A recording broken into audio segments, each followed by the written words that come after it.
Oke, Assalamualaikum warahmatullahi wabarakatuh. Sebelumnya saya di sini mewakili teman-teman akan mempresentasikan Office Automation.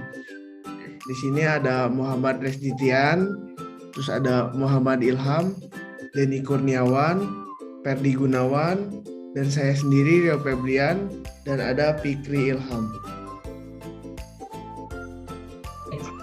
Perkenalkan, nama saya Resditian. Saya akan menjelaskan tentang definisi automation. Otomasi menggambarkan berbagai teknologi yang mengarungi campur tangan manusia dalam proses, yaitu dengan menentukan kriteria keputusan, hubungan subproses, dan tindakan terkait, serta mewujudkan penentuan tersebut dalam mesin. Otomasi telah dicapai dengan berbagai cara, termasuk mekanik, hidrolik, pneumatik, listrik, perangkat elektronik, dan komputer. Biasanya dalam kombinasi sistem yang rumit seperti pabrik modern, pesawat terbang, dan kapal biasanya menggunakan kombinasi dari semua teknik ini. Yang kedua, ada manfaat otomasi meliputi penghematan tenaga kerja, pengurangan limbah, penghematan biaya listrik, penghematan biaya material, dan peningkatan kualitas, akurasi, dan presisi. Selanjutnya akan diteruskan oleh Ferdi Gunawan. Baik, selanjutnya akan dilanjutkan oleh saya, Ferdi Gunawan. Saya akan menjelaskan tentang definisi Office Automation menurut O'Brien pada tahun 1996. Office Automation atau otomatisasi kantor didefinisikan oleh O'Brien sebagai sistem informasi berbasis telekomunikasi yang mengumpulkan, memproses, menyimpan, dan mendistribusikan pesan-pesan, dokumen-dokumen, dan komunikasi elektronik lainnya di antara individual, grup-grup kerja, dan organisasi. Baik, selanjutnya akan dilanjutkan oleh teman saya. Saya akan menjelaskan dari komponen Office Automation. Dari pertama ada input atau sering disebut masukan data. Lengkap pertama dalam prosedur kantor adalah menerima informasi atau memasukkannya ke dalam sistem. Contohnya bisa jadi pelanggan memesan dan diterima perusahaan melalui telepon, formulir permintaan, atau sekedar meminta karyawan mengangkat telepon. Yang kedua ada proses. Dalam proses ini ada pengolahan data. Pemrosesan data memerlukan aturan yang diterapkan untuk mengubah atau memformat ulang informasi yang diberikan. Yang kedua ada submit atau transmisi data. Transmisi data ini adalah tindakan pengiriman data dari satu area organisasi ke area lain. Dan selanjutnya ada report atau pelaporan data. Pengumpulan data adalah langkah penting untuk mengelola kantor. Hal ini memungkinkan informasi ad hoc, periodik, atau real time tentang kesehatan atau kapasitas organisasi. Selanjutnya ada analisis atau sering disebut dengan analisis data. Penelitian dan kritik terhadap data yang dilaporkan adalah subjek sains dan seni sebagai bagian dari mengidentifikasi wawasan, menentukan tindakan yang bijaksana, atau sekedar memastikan target terpenuhi. Dan selanjutnya ada arsip atau sering disebut dengan pengarsipan data.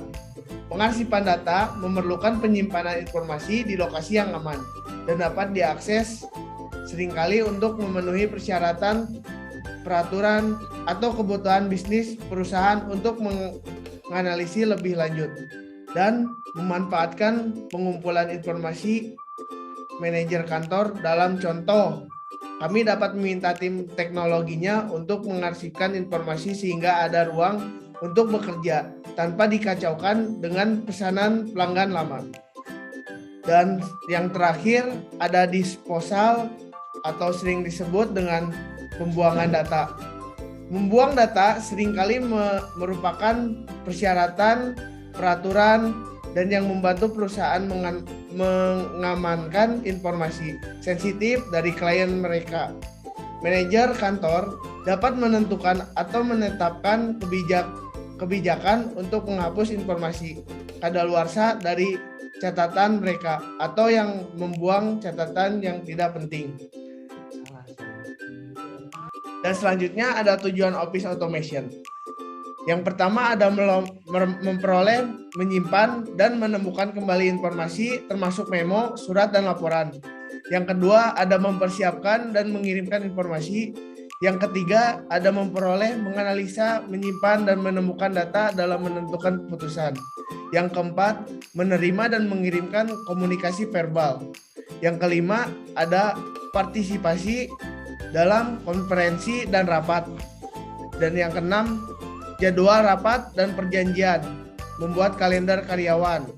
Dan yang terakhir, yang ketujuh, ada menentukan prioritas dalam tugas, mengelola memanage tugas lain yang berbeda-beda dan mengawasi pelaksanaan tugas. Selanjutnya akan dilanjutkan oleh rekan saya. Akan dilanjutkan oleh saya, Muhammad Ilham. Pengguna Office Automation di perusahaan. Pengguna Office Automation terdiri dari manajer, adalah orang-orang yang bertanggung jawab mengelola sumber daya perusahaan, terutama sumber daya manusia.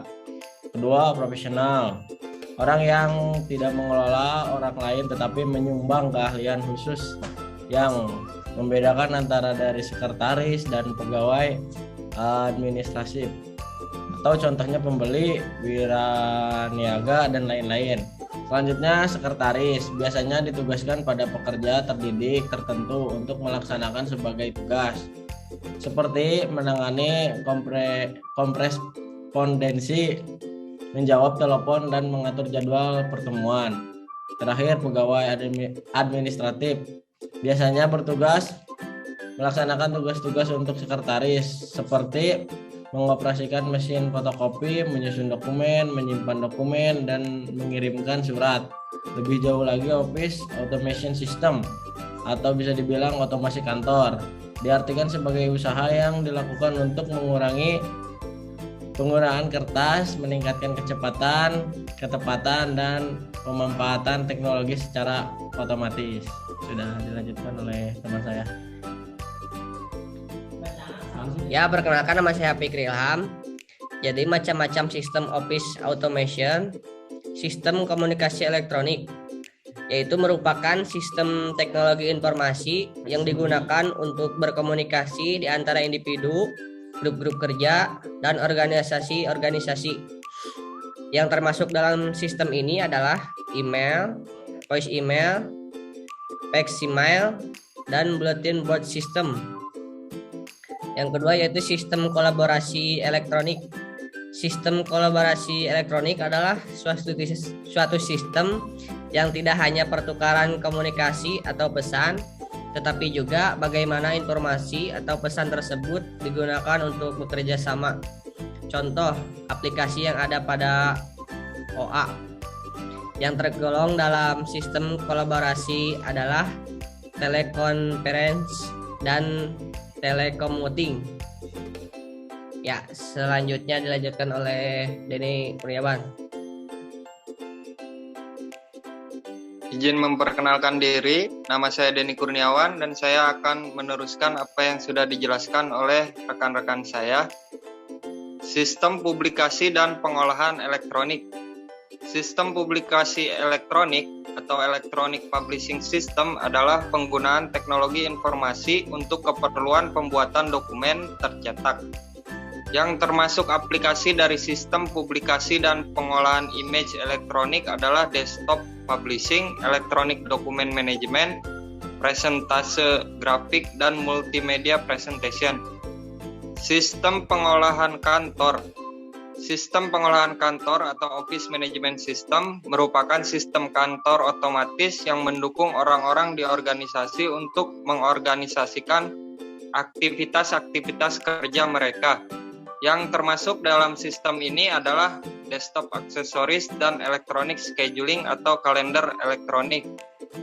Oke, jadi kesimpulan dari Office Automation adalah memudahkan komunikasi dan meningkatkan produktivitas di antara para manajer dan pekerja kantor melalui penggunaan alat elektronik.